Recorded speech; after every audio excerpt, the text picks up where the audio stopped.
Herzlich willkommen zu unserem neuen Video. Diese Woche geht's ums Geld. Was kostet ein Jahr Weltreise im Van? Wir legen euch alle Kosten offen, von A wie Autowäsche bis Z wie Zollpapiere. All das gibt's nach dem Intro. Bleibt dran!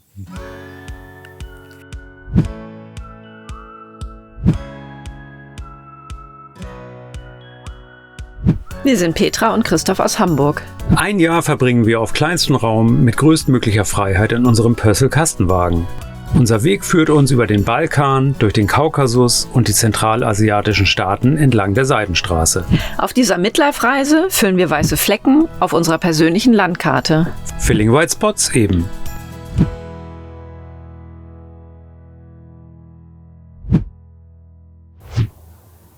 Wir waren insgesamt 352 Tage on the road, bevor wir wieder nach Deutschland eingereist sind.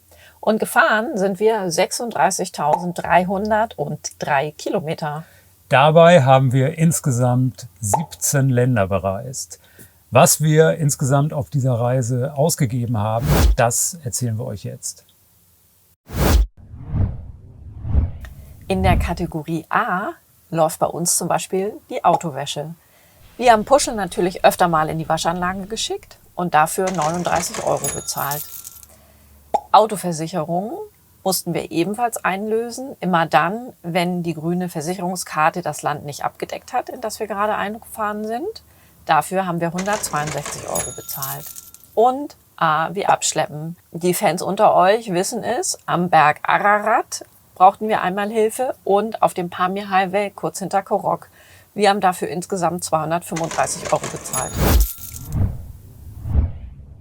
B wie Bankgebühren. Wir haben uns in vielen Ländern selbstverständlich mit Bargeld ausgestattet und haben dafür 217 € an die ortsansässigen Banken bezahlt. Auf Campingplätzen standen wir vornehmlich am Anfang der Reise, insbesondere in Europa, und haben 1.117 € insgesamt bezahlt. Unter C fällt aber auch das Carnet de Passage. Wir haben als ADAC-Mitglieder 250 € bezahlt. Die Bearbeitungsgebühr für Nichtmitglieder beläuft sich auf 350 €. Und vielleicht noch kurz zur Erklärung, das Carnet de Passage sind die Zollpapiere für das Fahrzeug. Man erspart sich damit die Importzölle an der Landesgrenze, wenn das Land, in das man einreist, beispielsweise der Iran, dem Abkommen beigetreten ist. Wir haben unser Carnet de Passage am Ende nicht gebraucht, aber wir hatten es vorsorglich organisiert.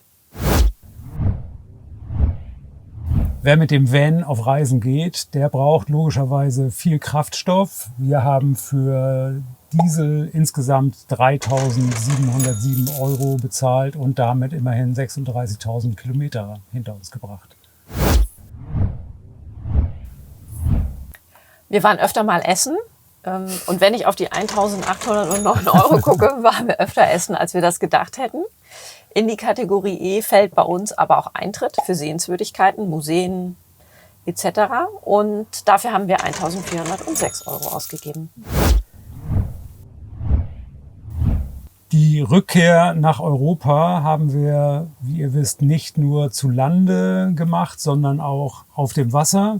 Deshalb haben wir für Fähren ab der Türkei über Griechenland, Italien bis nach Spanien und dann auch noch nach Marokko insgesamt 1.329 € bezahlt.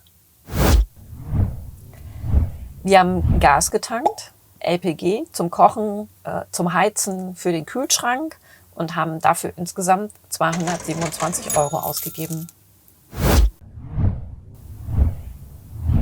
Petra und ich haben unsere Handyverträge aus Deutschland quasi mit auf Reisen genommen und das ein oder andere Telefonat auch aus Deutschland empfangen und auch eben nach Deutschland telefoniert.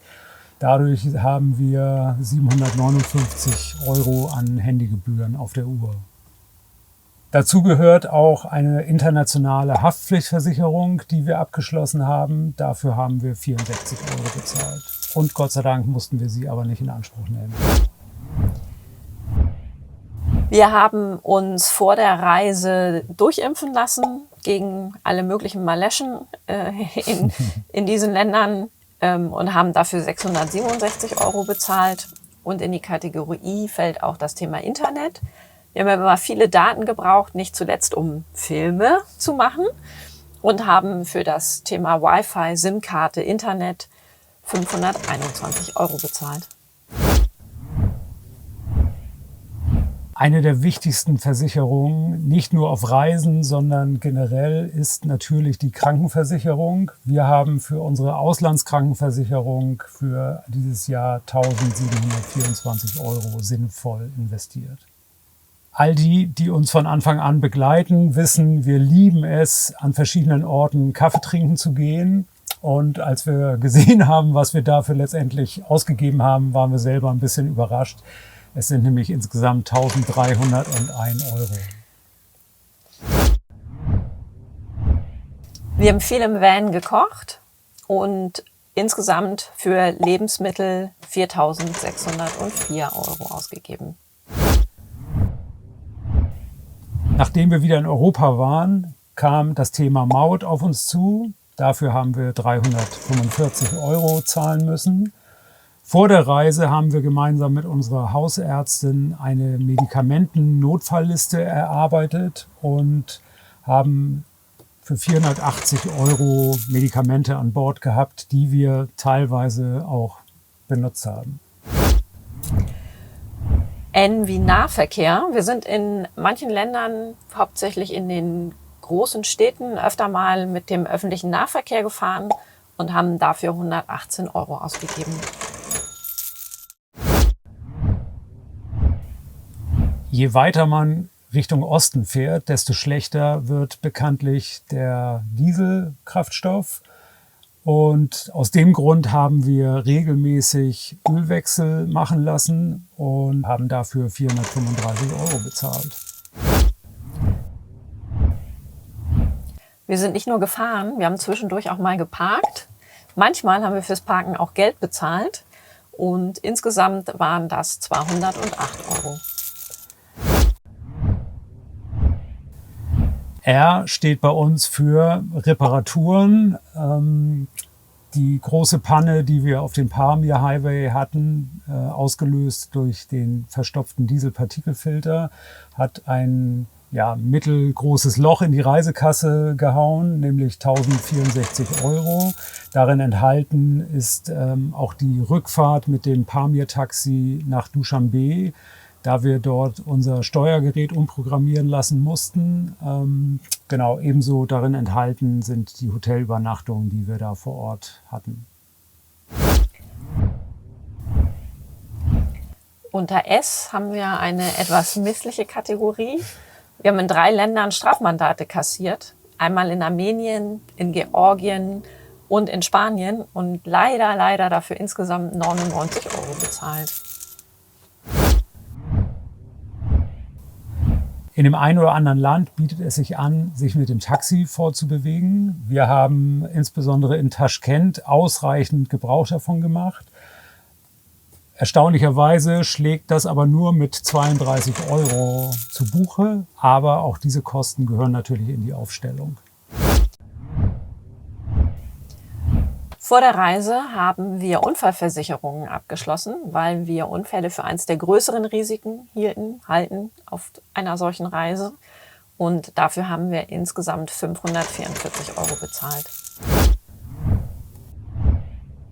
Der Buchstabe V steht bei uns für Visagebühren. Als Besitzer eines deutschen Reisepasses taucht das ja Gott sei Dank nicht so häufig auf, aber wir haben für den Transit und auch für Tadschikistan Visagebühren bezahlt, insgesamt 627 €. Und last but not least, natürlich haben wir auch das ein oder andere Mal Wäsche gewaschen. Und in unsere frische Kleidung haben wir 173 € investiert.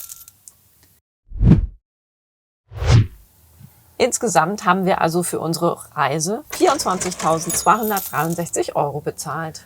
Das entspricht einem Tagesbudget von 66,47 €. Wie ihr an der einen oder anderen Position gesehen habt, gäbe es durchaus Einsparpotenzial. Zum Beispiel könnte man nur jeden zweiten Tag Kaffee trinken gehen und damit schon eine Menge Geld sparen. Wenn ihr Fragen habt zu unserer Auflistung, schreibt einfach unten in die Kommentare. Wir beantworten die Fragen alle gern. Nächsten Sonntag kehren wir nach Hause, nach Hamburg zurück. Wenn ihr da dabei sein möchtet, dann solltet ihr spätestens jetzt unseren Kanal abonnieren. Auf die Glocke drücken. Und ein Like dalassen. Wir sehen uns nächsten Sonntag. Bis dahin. Tschüss. Tschüss.